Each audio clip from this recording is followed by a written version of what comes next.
வணக்கம் and welcome to தன்யாஸ் designers. இந்த வீடியோவில் எம்ப்ராய்டரி ஒர்க் பண்ணுறவங்களுக்கான ஒரு முக்கியமான விஷயம் சொல்லலான் இருக்கேன். என்னென்னா, நான் ஒரு ஸ்டாண்ட் வந்து கடையில் வாங்கினேன். கடையிலனா எங்கள் அக்காக்காக வாங்கியிருக்கேன், அவங்க கேட்டிருந்தாங்க, அதனால் வாங்கியிருக்கேன். அப்புறம் நான் யூஸ் பண்ணுற ஸ்டாண்டு அதுக்கும் இதுக்கும் வந்து ஒரு மேஜரான டிஃப்ரென்ஸ் வந்து நான் ஃபைண்ட் அவுட் பண்ணேன். ஸோ அதை வந்து உங்கள் கூட ஷேர் பண்ணிக்கலாம். கண்டிப்பாக பிகினர்ஸ்க்கு இந்த வீடியோ யூஸ்ஃபுல்லாக இருக்கும். நீங்கள் எம்ப்ராய்டரி ஸ்டாண்டு வாங்க போகிறீங்கன்னா கண்டிப்பாக இந்த வீடியோ பாருங்கள், பார்த்துட்டு வாங்குங்க. ஸோ இந்த ரெண்டு ஸ்டாண்டு தான். இந்த ரோப் சுற்றி இருக்க ஸ்டாண்டு, அதாவது த்ரெட்டு சுற்றி வச்சுருக்கேன்ல, இந்த ஸ்டாண்ட் வந்து என்னுடைய ஸ்டாண்டு. இது வந்து எனக்கு ஆரி ஒர்க் சொல்லி கொடுத்த மேம் வந்து அவங்களே செஞ்சு கொடுத்தது. இந்த பிளாக் கலர் வந்து இது கடையில் வாங்கினது. ஓகே, இப்போ நாம் விஷயத்துக்கு வருவோம். என்னென்னா, இந்த ரெண்டு ஸ்டாண்டுக்கும் பார்த்திங்கனாவே உங்களுக்கு தெரியும் ஹைட்டு டிஃப்ரென்ஸ் இருக்குது. இந்த ரோப் சுற்றின ஸ்டாண்ட் வந்துட்டு ஹைட்டாக இருக்குது, இந்த பிளாக் கலர் வந்து ஹைட் கம்மியாக இருக்குது. ஸோ இதில் இந்த டிஃப்ரென்ஸ் வச்சு நான் என்ன சொல்ல வரேன்னா, நீங்கள் வந்து ஒருவேளை ஹைட் அதிகமானா நான் மீடியம் ஹைட்டை விட அதிகமாக இருந்தாலும் சரி, இல்லை மீடியம் ஹைட்டாக இருந்தாலும் சரி, ஓரளவுக்கு உங்கள் ஹைட்டுக்கு தகுந்த மாதிரி நார்மலாக நீங்கள் கடையில் கிடைக்கிற ஸ்டாண்டு ஹைட்டுக்கு வாங்காதீங்க. அதை விட கொஞ்சம் ஹைட் அதிகமாக இருக்கான்னு கேட்டு பாருங்கள். கிடச்சிச்சின்னா ஹைட்டான ஸ்டாண்டாகவே வாங்கிக்கோங்க. ஏன்னா நம்ம உட்காந்து கையை இப்படி மேலே வச்சு நாம் வந்து அது மேலே ஒர்க் பண்ணும்போது நம்ம ஷோல்டர் வந்து அதாவது நம்ம கை வந்து நம்ம ஷோல்டருக்கு நேராக வரணும். நேராக வந்தால் தான் நம்மளுடைய பேக் இருக்கு இல்லையா, பேக் போன் வந்து கரெக்டாக இருக்கும். ஒருவேளை நீங்கள் மேலே உயர்த்தி வச்சிங்கன்னா எம்பிட் இப்படி பார்க்குற மாதிரி இருக்கும். அதே மாதிரி கீழே, அதாவது நம்ம ஷோல்டருக்கு கீழேயும் நம்மளுடைய விரல், அதாவது கை போச்சு அப்படின்னா வளைஞ்சிரும், நம்மளுடைய முதுகு வந்து வளைஞ்சி கொடுத்துரும். ஸோ அதை பார்த்துக்கங்க. நீங்கள் வந்து ஷார்ட்டானா ரொம்ப ஷார்ட்டாக கிடையாது, ஓரளவுக்கு மீடியம் ஹைட்டை விட கொஞ்சம் கம்மியாக இருந்தீங்க அப்படின்னா கண்டிப்பாக இந்த கடையில் வாங்கினா இந்த பிளாக் கலர் ஸ்டாண்டு ஹைட் இருக்கு இல்லையா, அந்த அளவுக்கு வாங்கிக்கோங்க. இல்லை நீங்கள் மீடியம் ஹைட்டாக இருந்தீங்க அப்படின்னா இந்த மாதிரி கொஞ்சம் அதை விட கொஞ்சம் ஹைட்டாக கிடைக்கிற மாதிரி சர்ச் பண்ணி கேட்டு விசாரித்து ஹைட்டை செக் பண்ணி வாங்குங்க. அதான் நான் சொல்ல வரேன். உங்கள் ஹைட்டுக்கு தகுந்த மாதிரி ஸ்டாண்டு வாங்கிக்கோங்க. ஏன்னா கண்டிப்பாக வந்து கேர்ள்ஸ்க்கு வந்து முதுகு, அதாவது தண்டுவோட ஸ்பைனல் கார்டு இருக்கு இல்லையா, அது ரொம்ப முக்கியம். அதனால் நாம் எந்த மாதிரி ஸ்டாண்ட் யூஸ் பண்ணுறோம் அப்படின்றது தான் இந்த எம்ப்ராய்டரி ஒர்க்குக்கு ரொம்ப ரொம்ப முக்கியமான விஷயம். நாம் அதை கரெக்டாக பண்ணலாம் அப்படின்னா கண்டிப்பாக கை வலி, ஷோல்டர் பெயின், முதுகு வலி எல்லாமே வரும். நம்ம வந்து ஒரு 500 ருபீஸ் ஸ்பெண்ட் பண்ணி ஒரு ஸ்டாண்டு வாங்கும்போது அதை கரெக்டாக நாம் செலக்ட் பண்ணி வாங்கலை அப்படின்னா கண்டிப்பாக அது ஒரு 10 மடங்கோ 15 மடங்கோ பின்னாடி ஃப்யூச்சரில் நமக்கு வந்துட்டு செலவு வச்சிடும். சரியா? ஸோ அதனால் இதில் வந்து நம்ம ரொம்ப கவனமாக இருக்கணும். ஸ்டாண்ட் வாங்கும்போது நம்ம ஹைட்டுக்கு தகுந்த மாதிரி வாங்கணும். ஓகே, இப்போ நீங்கள் கேட்கலாம், நீங்கள் ஓகே ஹைட்டாக இருக்கிறோம், மீடியம் ஹைட் இல்லைன்னா அதிகமான ஹைட்டாக இருக்கும், நீங்கள் வந்துட்டு ஹைட்டான ஸ்டாண்டு தான் வாங்கணுங்கிறீங்க, கடையில் வந்துட்டு இந்த மாதிரி தான் இருக்குது, என்ன பண்ணுறது அப்படின்னா, என்னோடய ஸ்டாண்டு பார்த்திங்கன்னா கடையில் வாங்கினது கிடையாது. என்னோடய மேடம் வந்து இரும்பு பட்டறை இருக்கு இல்லையா, அங்கே வந்து அவங்கக்கிட்ட சொல்லி செஞ்சு வாங்கினது. அவங்க அந்த மாதிரி தான் செஞ்சு தான் கொடுப்பாங்க வரவங்க எல்லாருக்குமே, அவங்களுக்கு சொல்லித்தர ஸ்டூடெண்ட்ஸ்க்கெலாம். அதனால் உங்கள் வீட்டுக்கு பக்கத்தில் கண்டிப்பாக நார்மலாக எல்லா ஏரியாலையுமே இரும்பு பட்டறை இருக்கும். நீங்கள் போயிட்டு இந்த ஸ்டாண்டோட பிக்சரை மட்டும் காட்டிட்டு இதே மாதிரி, அதாவது ஃப்ரேம் வாங்கி கொடுத்துருங்க. நார்மல் நம்ம உட்டன் ஃப்ரேம் இருக்கு இல்லையா, 18 இன்ச் ஃப்ரேம், அதை வந்து வாங்கி கொடுத்துட்டீங்க அப்படின்னா இந்த சைஸ்க்கு இந்த மாதிரி எங்களுக்கு ஸ்டாண்டு செஞ்சு தாங்க அப்படின்னா கண்டிப்பாக செஞ்சு தருவாங்க.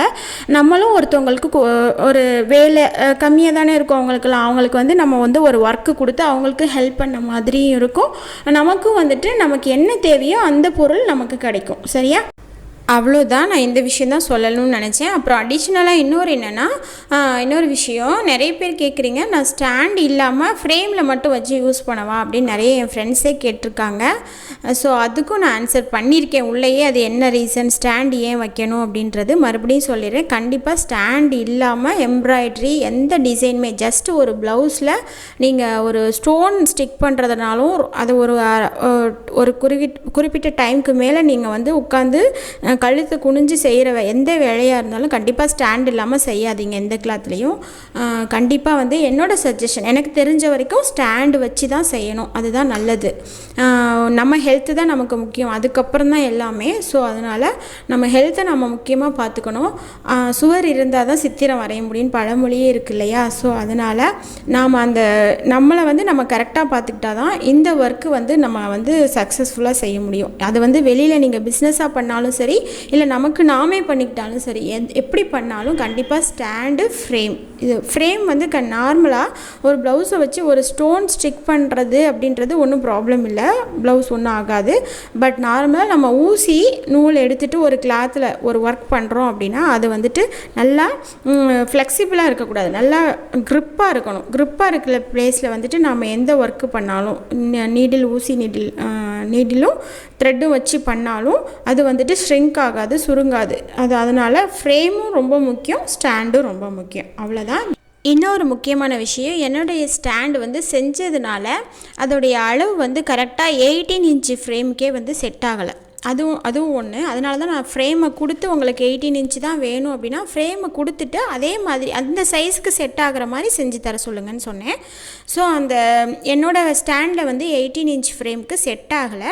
ஸோ அதனால் அதை சுற்றிலும் நான் ஒரு திக்னஸ் கொடுக்கணுன்றதுக்காக நாடா வாங்கி அப்படியே ஃபுல்லாக சுற்றி வச்சுருக்கேன். ஸோ அதனால தான் இப்படி சுற்றிருக்கேன். இதில் வந்துட்டு ஸ்டாண்டில் அந்த ஸ்டாண்டு மேலே நம்ம ஃப்ரேம் 18 இன்ச் ஃப்ரேம் வைக்கும்போது கொஞ்சம் லூஸ் இருந்தது முன்னாடி. இப்போ நான் அந்த நாடா போது எனக்கு கொஞ்சம் டைட் கொடுத்துருச்சு.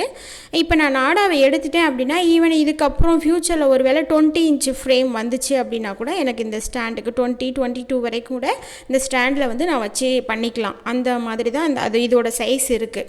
ஸோ அப்படி நீங்கள் ஐடியா பண்ணிங்க. உங்களுக்கு இன்னும் பெரிய சைஸாக, அதாவது பெரிய சைஸ் ஃப்ரேம் கிடச்சிச்சு, நீங்கள் அதை வச்சு செய்யணும் அப்படின்னா கண்டிப்பாக நீங்கள் வெளியில் கொடுத்து இந்த மாதிரி அளவுக்கு, அதாவது இந்த அளவை விட எனக்கு அதிகமாக வேணும்னாலும் அதிகமாக கேட்டு செஞ்சுக்கோங்க.